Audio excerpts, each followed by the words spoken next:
To bari ki ji farkon zance da karshen sadaka akan soyayya. Na san wuyar so, na san daɗin sa, ko ta ya zai juya. Akwai labari dole in yi gyaran murya. Yanda zance sai ta zuba a tsara bisa tarbiyya.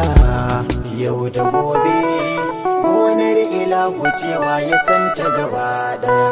Na gode Allah, na gode makagina da ka bani yar auta mai share mini hawayena, mai bidar muradina ta yi min ba ta min barna. Da akwai gaban kauna ke zaki boye sirrina, ni ba za na taka ba alamun budiddiki da wuce gaskiya.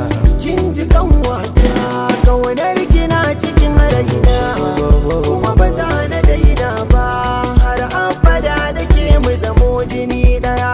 Kin ji kanwata kaunar gina cikin raina, kuma ba za na daina ba har abada da ke mu zamo jini daya.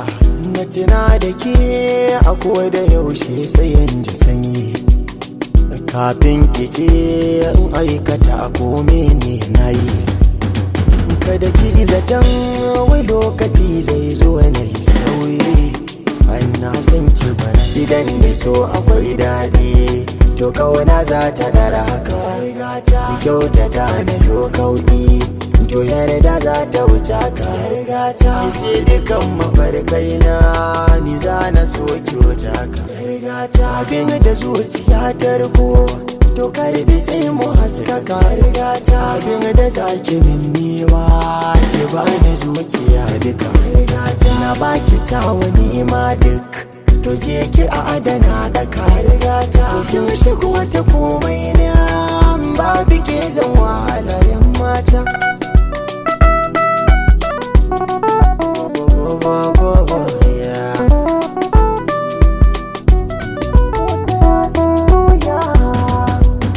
Kin ji kanwata kaunar gina cikin raina, kuma ba za na daina ba har abada da ke mu zamo jini daya.